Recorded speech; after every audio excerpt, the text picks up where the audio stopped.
I have the honor now to get to introduce our presenter for this afternoon.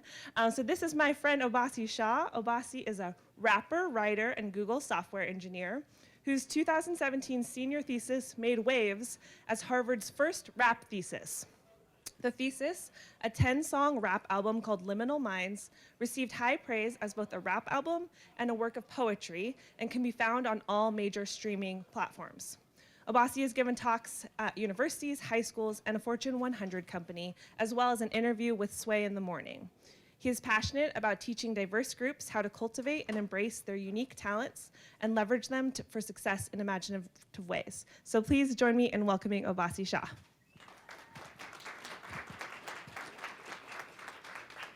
Thank you. So I'll just introduce myself a little bit. Like Amy said, I graduated from Harvard in 2017, and I wrote a rap album as my senior thesis. And that was, to some people, cool, and so I got a lot of media attention because of that. And so I'm going to be talking about Seize Your Moment, but before I start, first I want to say that it's a huge honor to be here, and I just want to thank you all for showing up. And I hope that I, in this presentation, honor MLK in some way. And I also wanted to start by doing one of the songs for my album. So the song I'm going to do is called Born Browner. And basically the album itself, it was a 10-song album called Liminal Minds. And the idea was, the word liminal means on the line or in an in-between state. And so Liminal Minds to me was like a play on Criminal Minds, but also this idea of, I had heard a quote that said that Black people in America are caught between freedom and slavery, where we are freed, but there are still ways in which we're enslaved, both in our society, the way that society treats Black people, and then there's just these barriers upon us. And so then I wrote this song. This was actually the first song I wrote in the album, and it's telling the story of a kid who kind of experiences life as a Black person in America. And that was the goal of the 10 songs. Many of them are from different perspectives of different people, trying to elucidate a little bit of, there's no one Black experience, but what many people are experiencing in America. So this song is Born Browner, and I have to, it's on here.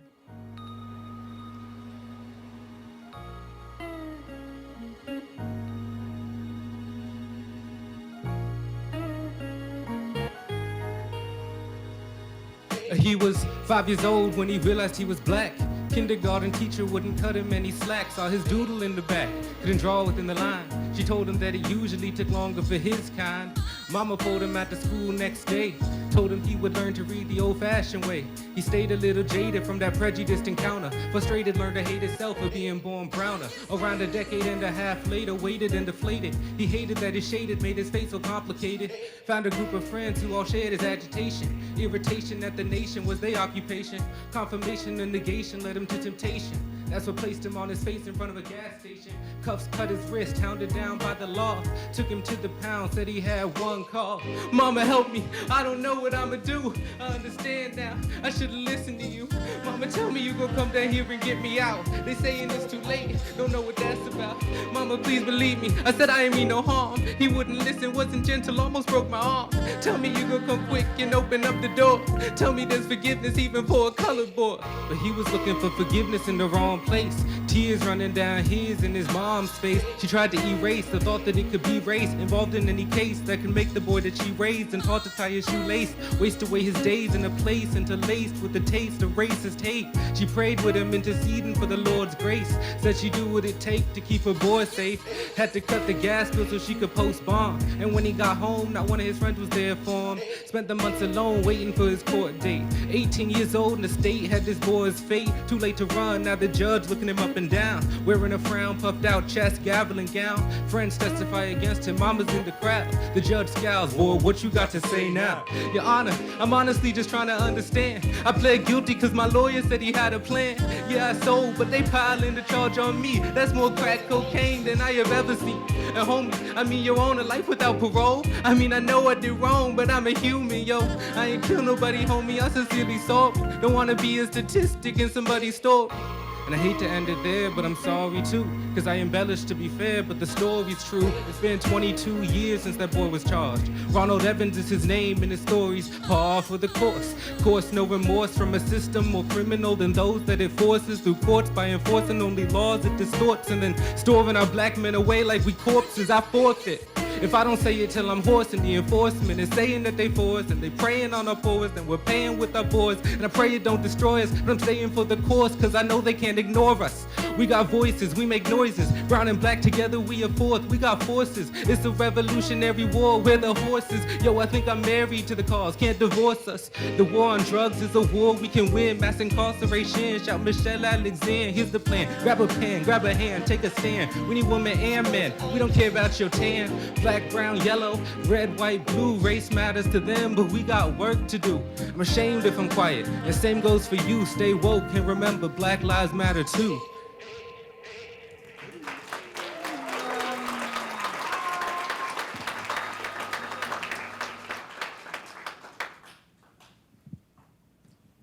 Let me drink some water first, sorry.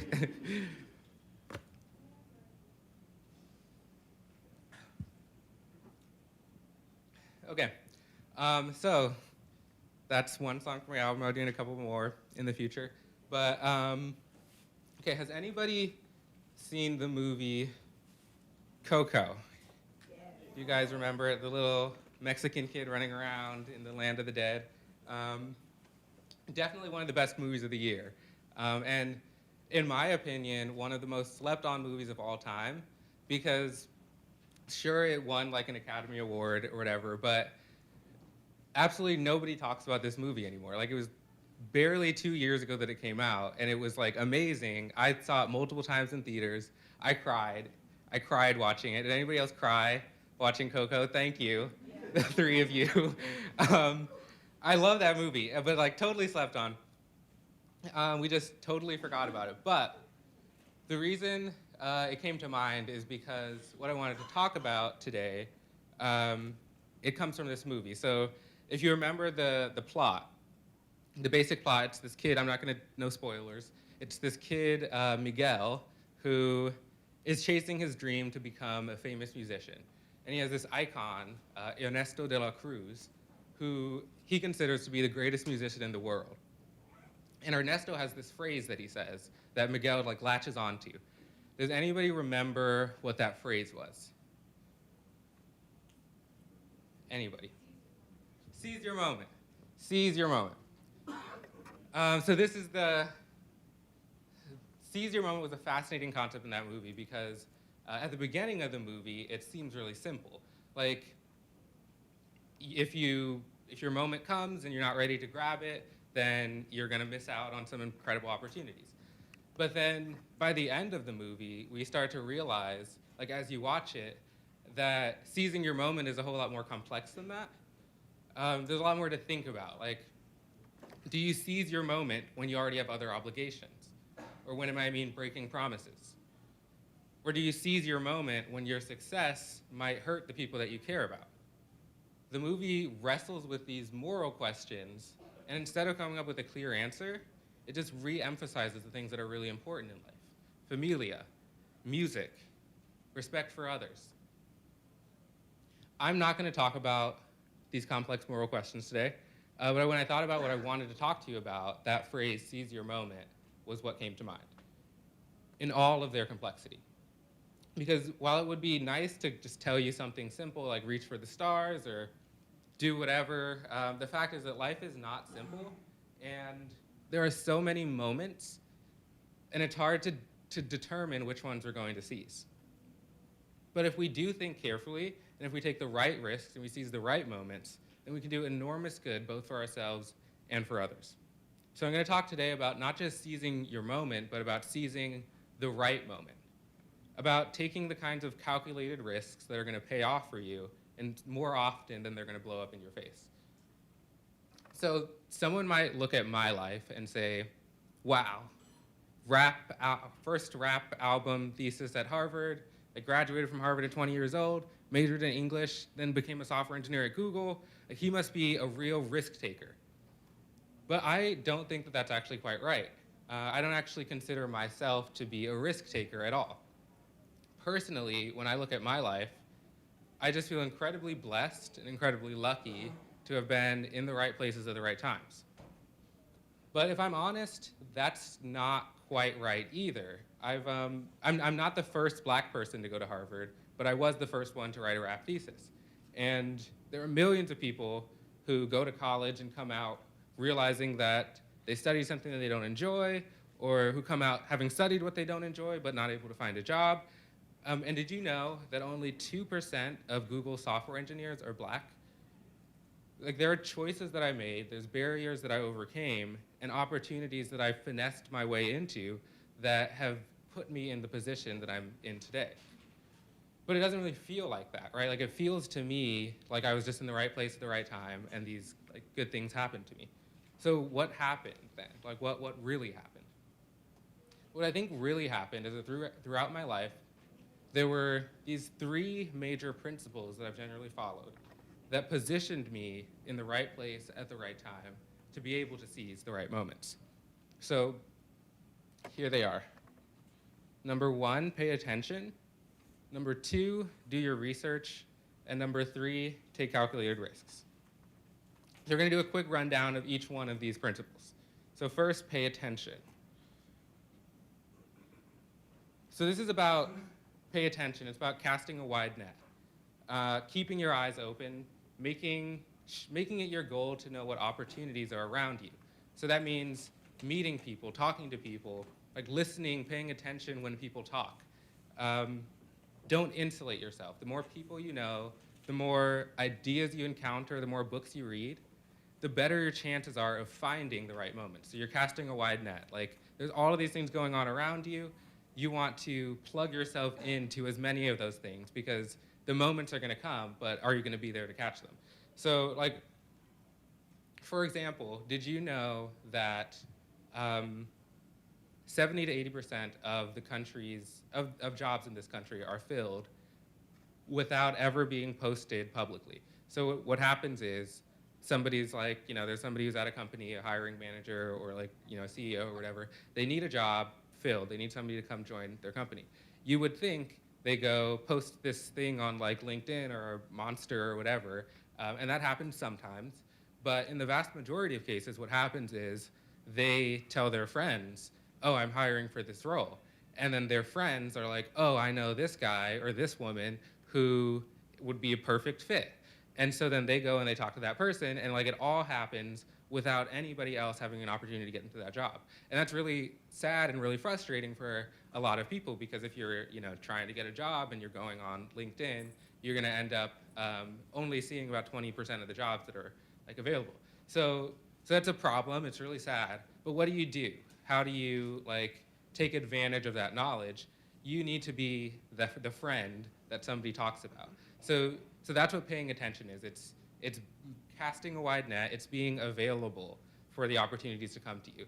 And the college campus is honestly one of the best places in the world for this sort of attention, for this sort of paying attention. There's so many people to meet, so many things to do, so many like things you can plug yourself into.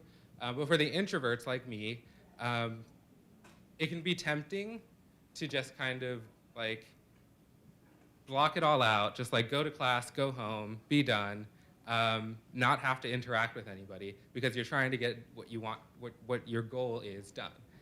But I'm encouraging you to step out of that, to take this opportunity because you're in a place where there are so many people, so many like experiences you can encounter, and so many like there's such a wide net you can cast here. Like, take advantage of that, cast that net.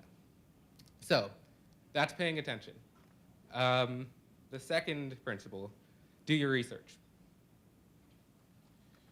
So my favorite example of do your research, and I'm sorry about like it being covered here, but I'm saying it, so hopefully you guys um, can hear. Um, do your research. So my favorite example of this is, does anyone remember this like ancient, super old like game people used to play on their phones called HQ Trivia? Anybody? Hands up. Like 3 people. It's literally insane because it's the biggest thing in the world like 2 years ago. And it's this game you played on your phone. Like the people who raised their hands know it was like super cool. It's actually still around, but nobody does it anymore. But twice a day, like at 12 and 6, I think, in our time zone, you open up the app, and then it's a trivia game.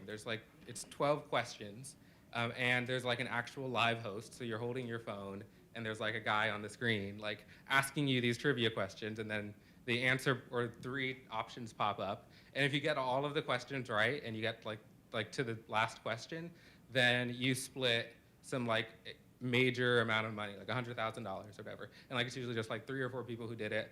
So it's a super cool game, but it's still around. Nobody plays it.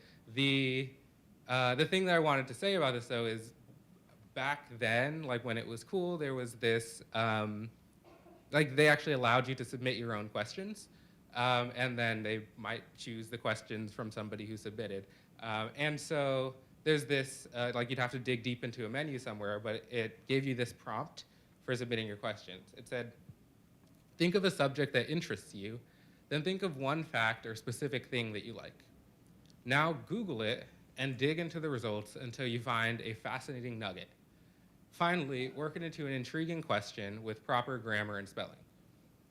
So I understand that sounds super boring to some of you, but to me that was super cool.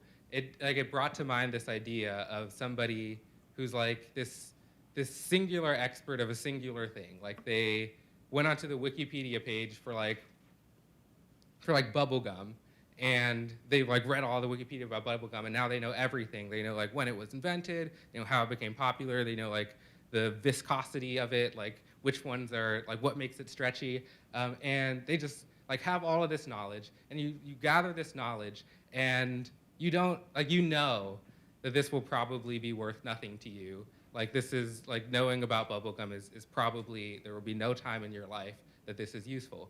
But you also kind of hope that like one day somebody is going to be like choking on bubblegum and like you know the answer to like how to pierce the bubblegum and get it out of their throat or whatever. Like you, because you searched this, like you learned this little golden nugget of knowledge. You have this treasured thing that you know very, very few people in the world other than you know. That's what I think of when I see this. Like you have this fascinating nugget. Like think of somebody who's like gathered like this prized nugget of knowledge. And so, sorry. Yeah, so it's having a love for the knowledge of things just for the sake of knowing them. Really knowing the things that you know instead of just half knowing them. That's what I think about, and that's what I mean by do your research. So another example is Steve Jobs, the founder of Apple, when he designed Apple's new campus. So you may or may not have seen this. It's like their campus in Cupertino. It's like this giant like spaceship ring thing. So when he designed this, you see how there's like a bunch of trees in the middle of it? So he was actually incredibly particular about the types of trees he wanted inside of this ring. So he went out and he found this like perfect tree expert, and he was talking to him about trees, and the guy's name was David Muffley. And so Muffley, after talking to Steve Jobs about trees, what he said was that he was blown away by Steve Jobs' knowledge about trees, and that Steve Jobs knew more about trees than most arborists, people whose job it is to know about trees. Steve Jobs was a software engineer and a designer. He was not an arborist. But don't you get the sense that for Steve Jobs, his random knowledge of, like extensive knowledge of trees has something to do with his creating what would become the world's first $1 trillion company? Like, don't you get the sense that this tree knowledge was like a fascinating little nugget to him that he had developed, and that he had many of these little nuggets. That for Steve Jobs, the gathering of knowledge was important in itself, and then when an opportunity came, he was able to dispense that knowledge and use it. Like, read articles, watch tutorials online, invest yourself deeply into the things that you're interested in, even if they're things that you're just remotely interested in. I could not be a software engineer at Google or a rapper if I didn't first spend a lot of time researching and perfecting my craft. If you don't immerse yourself in the ins and outs of the skills that you want to develop, then you're going to miss out on very many moments that come your way, often without even knowing it. Steve Jobs, like, sure, there was no reason for him to know about trees, but also it's kind of possible that if he didn't have that knowledge of trees, if he wasn't, hadn't searched for hours through the Wikipedia articles about trees or whatever he did to gain that knowledge, maybe he would have never come up with this idea. Maybe he wouldn't have been able to see like this whole new campus vision. So it's not about what you study, and in a way it is about what you study, but it's about studying everything, about immersing yourself in knowledge so that when the opportunities come, you can apply that knowledge to the situation, to the opportunity. So that's paying attention. And what's crucial about that to me is that paying attention is it's not like just a piece of advice for me. It's a way of life. It's so deeply ingrained into everything I do now that I rarely even think about it as intentional anymore. So, like, for example, one of my hobbies other than rap is reading The Atlantic, which is like a news journal. And I tell people, and I tell myself when I read The Atlantic, like, why do you read The Atlantic so much? I say it's because I like reading The Atlantic. But that's not actually 100% true. Like, the reason I read The Atlantic is because I like reading The Atlantic, and because I know that I learned so much from reading The Atlantic. So years ago, like 4 years ago now, I weaned myself off of Facebook and onto The Atlantic. So the time that I was spending was reading about random interesting things and gaining knowledge instead of just learning about my friends over and over and over again. And like that sort of thing, like that's what I mean by this being a way of life. It's about making intentional decisions to be learning always, because you never know when the knowledge you have is going to match to an opportunity. So that's number 2. Number 1 was pay attention. Number 2, do your research. And number 3, take calculated risks. So what's a calculated risk? Let me give you an example. So I played the violin for 1 year in high school, my senior year. It was barely, very, very barely listenable. If I had said to myself, or if I said to myself right now, I know what I'm going to do. I'm going to quit my job, I'm going to practice really hard, and I'm going to join an orchestra, and I'm going to become a famous solo violinist. That would not be a calculated risk. Why would that not be a calculated risk? Well, because if I were really calculating, I would have noticed there's a few problems with that situation. First, I've already played for a year. I've already demonstrated that I was not some kind of virtuoso, some prodigy who's just going to pick up the violin and be amazing my first try. It's going to be really, really hard. It's going to take a long time for me to get any kind of skill. 2, if I had done my research, I would know that playing in an orchestra doesn't pay half as well as being a software engineer, and so I'm going to be making a whole lot less money while I'm pursuing this dream of mine. And so quitting my job would mean that I have no real fallback plan if things don't work out as expected. And pretty soon, my money would probably run out. I'd be in a much worse place than I had started. Now, is it possible that by some act of God, some miracle, I could quit my job, start playing the violin, and become a famous solo violinist? Yes. Of course it's possible. We see that sort of thing happen on the news all the time. There's the person who quit their job, lived in their car, and went to win American Idol, and wins American Idol. That story is a story that we hear. The stories that we don't hear are the like thousands of other people who ended up like homeless and jobless because they tried to pursue that exact same dream. So what a calculated risk is it's basically, it's this. It's a calculated risk taker is someone who always takes into account what they have to lose, what they have to gain, their fallback plan, and the likelihood of success before taking risks. So the American Idol winner like took a risk, it paid off big, but it wasn't a calculated risk, it was a crazy risk. That's not the sort of risk you want to take because you're probably going to end up being one of those thousands of people who didn't win American Idol. The risks that you do want to take are these calculated risks. And so if you combine that calculated risk taking with the bank of opportune moments that you've gathered by paying attention, you cast your wide net. So now there's a lot of things, your ear is to the ground, you're listening to a lot of opportunities.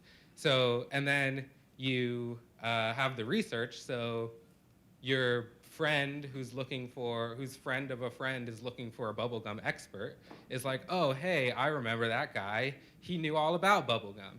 And then they like contact their friend and then you get the job. It doesn't happen with bubblegum usually, but that's the idea, is you want to cast a wide net by paying attention. You want to do your research. You want to have the skills necessary to pursue opportunities that come up. And then you want to take calculated risks. So those are the 3 steps.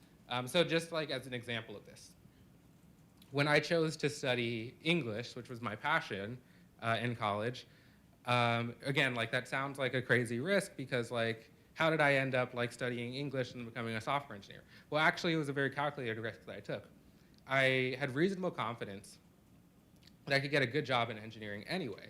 And why was that? It was because I had done my research and I understood the field of software engineering. I understood that in software engineering, what they care about more so than your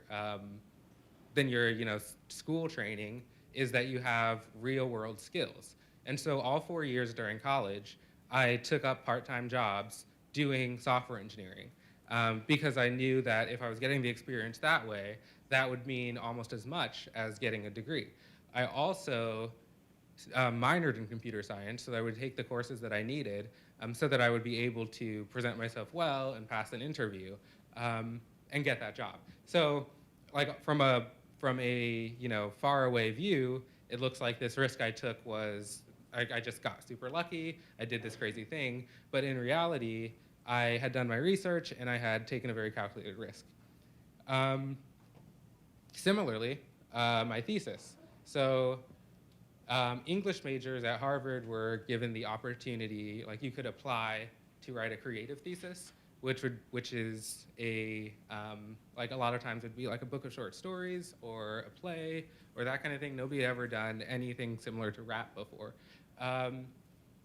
So I was an English major. I thought it would be kind of cool to write a rap thesis or to write a creative thesis, but I realized, like by looking around at my peers, that they were all really good at writing short stories and things. Like there were tons of them who were better than I was at writing short stories. And so I knew that if I applied with a short story or applied to write short stories and put some short stories in my portfolio, I would be far less likely to win or to be selected. It was not, like it wouldn't go well for me. And so when I decided to write a rap thesis, what I was actually recognizing was I can rap way better than all of these other people in my class. Like that's, or in the English department. That's something that I can do. That's a skill that I have that is going to set me apart. And so when I applied to write a rap thesis, like used my one application to do a rap thesis, some people might say, what a risk. Like, shouldn't he have tried the safe thing and like written a book of short stories? And what I would say is actually no.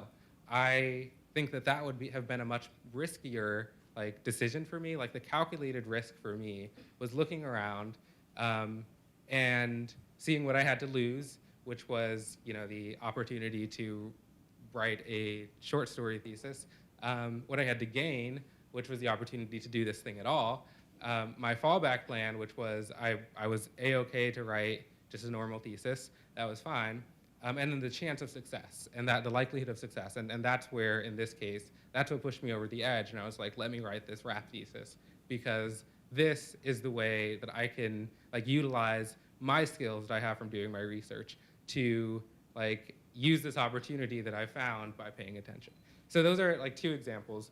That's the kind of risk that we ought to take, and that's why I've never seen myself as a risk taker, because seizing your moment isn't simply about waiting for the moment to come and then jumping at it. It's about cultivating moments for yourself so that they don't not only come more frequently, but you're also more prepared for them and like more discerning so that when they do come, then you're in a place where you can find them. It's like it's putting yourself in the right place at the right time.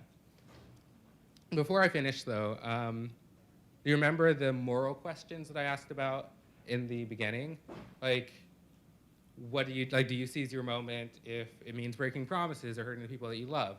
Like, I think it's important to recognize that we have a responsibility not just to seize moments for ourselves, but to seize moments for the people around us. That we need to put ourselves in positions that allow us to give back, not just positions that allow us to like, gain stuff for ourselves.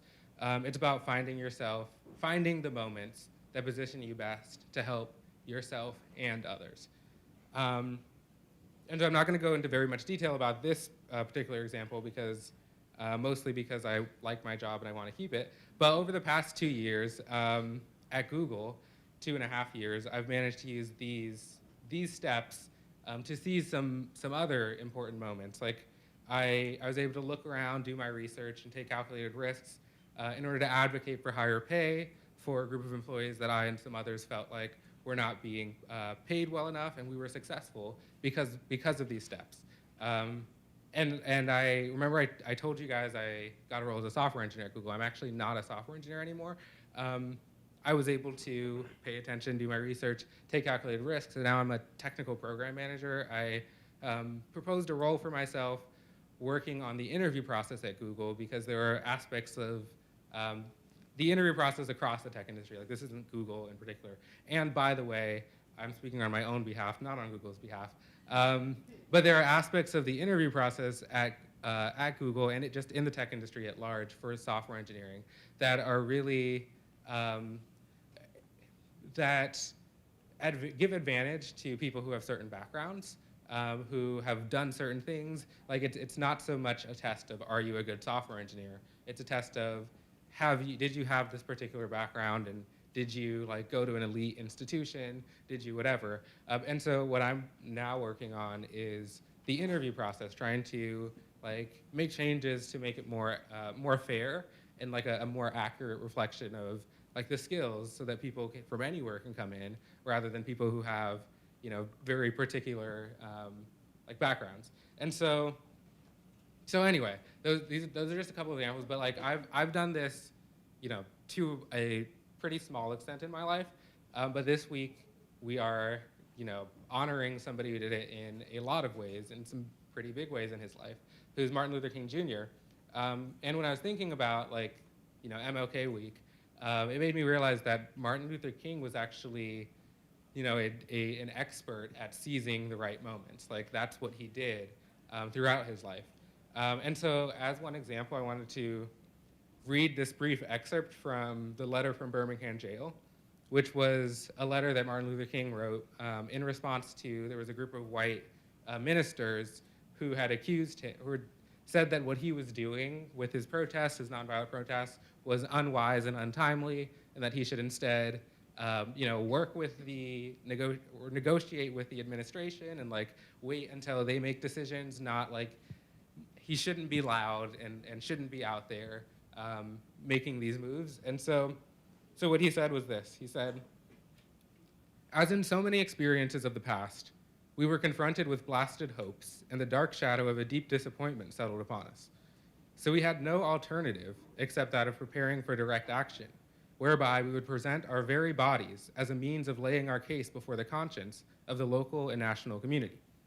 We were not unmindful of the difficulties involved. So we decided to go through a process of self-purification. We started having workshops on nonviolence and repeatedly asked ourselves the questions: are you able to accept blows without retaliating? And are you able to endure the ordeals of jail? We decided to set our direct action program around the Easter season, realizing that with the exception of Christmas, this was the largest shopping period of the year. Knowing that a strong economic withdrawal program would be the byproduct of direct action, we felt that this was the best time to bring pressure on the merchants for the needed changes.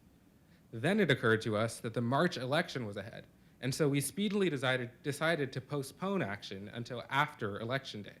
When we discovered that Mr. Connor was in the runoff, we decided again to postpone action so that the demonstration could not be used to cloud the issues. At this time, we agreed to begin our nonviolent witness the day after the runoff. This reveals that we did not move irresponsibly into direct action. We too wanted to see Mr. Connor defeated, so we went through postponement after postponement to aid in this community need. So then he goes on to argue that this pressure campaign of civil disobedience, of sitting at the whites-only counters and marching in the streets, that was a necessary step towards negotiation. That negotiation wasn't going to happen unless they put the pressure, unless there was urgency to it from the side of the administration. But do you see how he and his fellow protesters used these steps throughout their, in that thought process? They looked around, they saw that negotiations were not going to happen yet, were not possible yet, but if they could mount a pressure campaign, then they might be able to expose the racism in the laws and get the lawmakers to crack. So they did their research. They found that Easter would be the perfect time to do this protest because it's Easter, everybody's shopping. If you disrupt that, people get upset, and now we can and now there's a lot of urgency to get this fixed. But causing disruption in the 1960s in Alabama as a black person was super dangerous, right? And so he and his fellow protesters, they took a very calculated risk. He says that they repeatedly asked themselves, are you able to accept blows without retaliating? Are you able to endure the ordeals of jail? We have to have a clear-eyed understanding of what the risk is here, what the risk-reward calculation is, and they decided to move forward. But then they realized something changed. They realized that actually the election's happening right after that, and Bull Connor, who was the most famous racist in Alabama, was running for election, and so he knew that if we do this protest right before the election, he's going to capitalize on that and say, get everybody excited and agitated, and then Bull Connor might be elected. So they, when they realized that, the calculation changed. The risk was higher, that the chance what they had to lose was much higher. And so they decided, okay, we're not going to do it anymore. We're going to push it back. And then eventually they do the protest after the election. And that's the reason MLK explained that process is because he's saying, look, we weren't just doing whatever. We were taking very calculated risks. We were, it looks like maybe to you that we're just, being angry. But no, we are actually seizing the right moments. We're seizing the moments that are going to create change in the ways we want, and not moments that are going to harm us or harm our movement. And so all throughout MLK's life, he did that. MLK is not MLK simply because he was willing to take absurd risks that nobody else was willing to take. But he was also not MLK because he sat back and waited for somebody else to act. Instead, he accomplished all that he accomplished because he was able to position himself in the right places, to seize the right moments and not to let those, and to let the wrong moments actually go by. So hopefully I made my point. But what about you? Are you guys all or nothing, American Idol winner or bust type risk takers? Are you guys non-risk takers who spend most of your time on Instagram and don't even notice the moments that are slipping by? Or are you calculated risk takers? Are you people who seize the right moments? So we don't have a ton of time left, but I want to do something very briefly. I want to do, it's kind of a risk, a calculated risk. I want to do a backwards Q&A. I want to ask if anybody here can think of a moment in their life where they seized the right moment, where they went through these steps, they paid attention, did their research, and took a calculated risk that paid off for them in some way. Anybody raise your hand and we'll get you a mic. We don't have a ton of time for this, but one or two maybe. So this is a calculated risk because I am really believing that you guys are going to raise your hand and I'm not going to fall flat on my face here. So just so you know.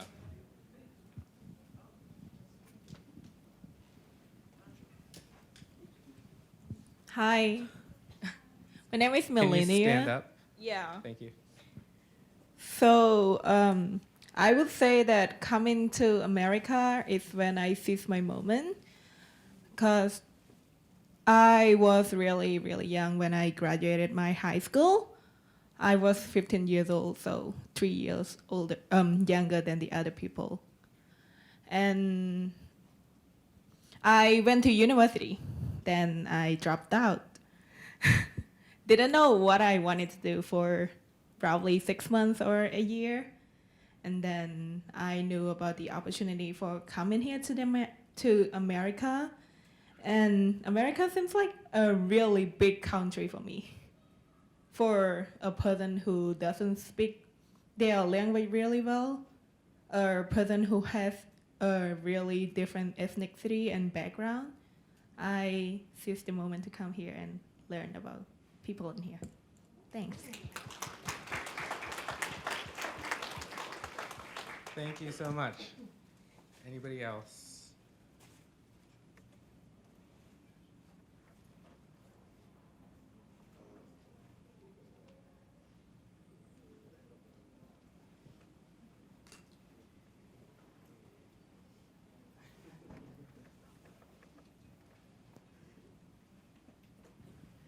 Well, it's kind of weird to share this with the whole room, but I'm sharing it also hoping that if anyone ever has a job that they're not really loving it and they don't feel so sure about, that you think about this. I was working at I teach here. My name's Laura. I teach English. I was at a college where I was really comfortable. I had a really good pay compared to other adjunct. I was a part-time faculty. I had a great schedule. It was close by. It was wonderful. But there were so many things I disagreed with, I didn't like, I didn't feel comfortable, didn't feel like I really belonged there. And I had to make a decision. I was paying attention to a lot. I was doing a lot professionally that wasn't required of my job. I was reading about teaching online. I was presenting at conferences. I was meeting up teachers on Twitter, doing all kinds of things to see what was going on. And I decided to take the risk. It was very calculated to go and teach at 2 other colleges. Now my commute, I went from teaching from 12 to 4 to teaching here at Highline from 8 to 9, getting on a bus, getting on the light rail, getting on another bus, and then coming back home at 8 at night and making less money than I was making before. But I was super happy about my work, and a bunch of opportunities opened. One of them later was actually teaching here full time. And the risk I took was, again, I was able to take that pay cut.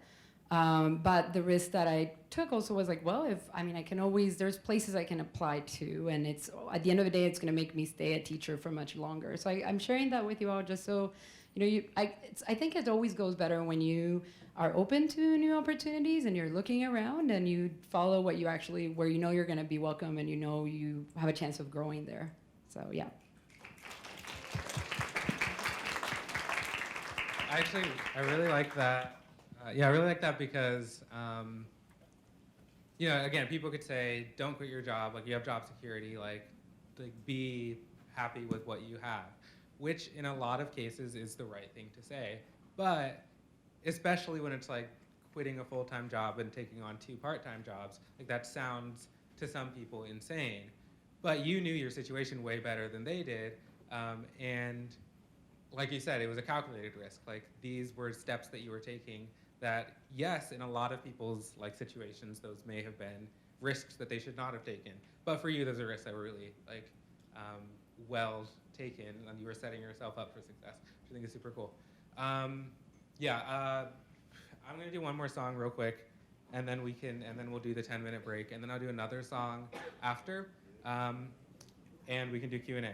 So the next song I'm going to do is called Between the Lines, and it's also on my album. It's basically it's a father talking to his just born child. He's writing a letter to his child as he's being born in order to give it to the child when he turns 18. So that's the story, is the father is writing when the child is just born, but the child is reading it when he's 18. And then you probably won't pick this up because I guess I didn't do a very good job of putting it there because nobody tells me that they picked it up. But the idea is that there's a white father reading the letter, and then me, the rapper, is explaining, kind of filling in the black father's story in between the lines. So I'm gonna play it. Dear son, I hope this letter finds you well. If you're reading this now, you just turned 18. As I write this, I'm in the hospital by your mother's side. Just a second. Dear son, I hope this letter finds you well. If you're reading this now, you just turned 18. As I write this, I'm in the hospital by your mother's side. She just gave birth to you, our precious baby boy. And if the Lord treats us well, she'll give us many more. You know, you have your mother's eyes. They're beautiful. Happy birthday. Congratulations, son. You're a man now. Dear son, I hope this letter finds you well. Hope your life's been heaven, everywhere that mine's been hell. Hope you've been achieving what I only daydreamed. Cause if you're reading this now, you just turned 18. It's hard to put down in words how much you mean to me, cause everything comes after your birth. It's like a dream to me. I'm waiting in the hospital, I'm by your mama's side. Tears still streaming from my eyes, you know she almost died. You know it could have been just us alone, no mom, no wife. I hope you love her with your life, that woman's on your side.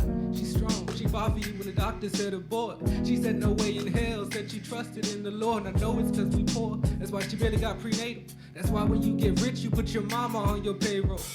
She gave birth to you, child, our precious baby boy. And if the Lord treat us well, he'll give us many more. I mean, of course, as many as we can support. Your hand, your brother's hand-me-down, save everything we can afford. I know that love's a war, but I hope that we can stand the course. The three of us are family now, we can't withstand divorce. You know you got your mama's eyes, they're beautiful and innocent. Don't let them tell you lies. Don't let them call you nothing else before you can decide. Don't matter where your pants hang, they can't change the man inside. You ain't no criminal, no nigga, you a samurai. A broad and empty canvas, your potential can't be standardized. Happy birthday and congratulations, son. You're a black man now, that means your struggle's just begun. No holding it back or hiding the fact. It's white and it's black. I right to express my love, right to address my pain. I know that you get my love, no way to finesse my shame. But I know it goes deeper, I know it goes deeper, I know it goes. Read between the lines, read between the lines. No fancy letters or headers, if you'd rather know me better, just read between the lines. Read between the lines, read between the lines, read between the lines. If you'd rather know me better, just read between the This lines. letter won't be long. I just want to encourage you to live a life you can be able to look back upon with pride. When you have a wife, love her as I love your mother. When you have a job, work with integrity and honesty. My father told me something I remember well. He said, if you treat others with respect, they'll respect you in turn. Walk in my footsteps as I did my father's, and rest assured, you will find favor in life. And until the Lord calls me home, I will always be here for you in good times and bad. Love, your father. And son, I know this letter might be long, but I swear that this is scary. I don't wanna get it wrong. I done made mistakes, ran into trouble. I was 18 too. I seen brains and what no stranger was my eight-spoon cool. Playing games and chasing danger, and that may seem cool till you turn around to see the danger's chasing you. It ain't right. I know them white boys may fight and get high, but if they catch you with the blunt, you'll tell my wife and them bye. No lie, the police will treat you like an animal. The courts are out to get you, wanna eat you like a cannibal. The heaviness perpetual. You gon' wonder why you ain't succumb. I promise you, sometimes the anger gon' make you wanna strangle them. I just wanna encourage you to live a life that you'll be able to look back upon with pride. And When you have a wife, love her like I love your mother. Give her your all and don't you ever go and touch another. I guarantee that woman's better than you. She's seeing struggles every day that you ain't never been through. They don't respect you, they don't pay her. If she ain't cute, they gon' play her. Rap music your refuge, but the rappers they degrade her. But she handles it with grace. I don't know how, and she gon' love you anyways, cause she knows her vows. But don't you make her walk that aisle. Promise under God that she gon' be your partner till you know that you can get a job. And when you get a job, work it with integrity. The world ain't always honest, but I'm telling you, you better be. My father told me something I remember well. He said fairies for the fairy tales, fairies in the very pale. He said something about, boy, empty that garbage pail, if I make you get a switch so I can whip your hairy tail. What I'm trying to say is, no one else can make you pull the trigger, and puffing out your chest won't never make you any bigger. Follow my footsteps like I followed my dad before, and rest assured, the world may never love you anymore, but you gon' soar, and you will find favor with the Lord. And of course, if the Lord don't call me home, my government don't call my phone, or please don't catch me at the curb, break my spine like no one heard the screams, or don't plan weed and make me plead, or shoot at me and watch me bleed, or kneel on me and I can't breathe, oh Father, please. And I'll be there for you. The good times and the bad, when you're happy or you're sad. Love, Dad.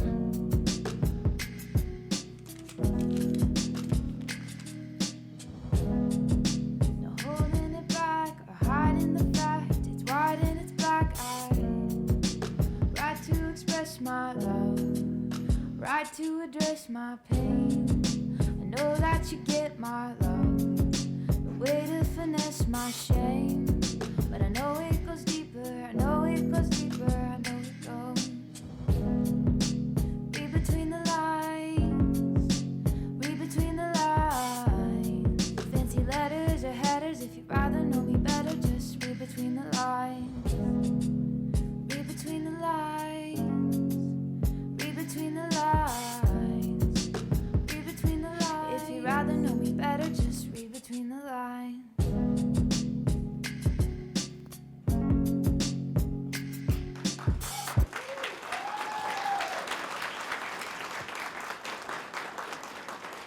Thank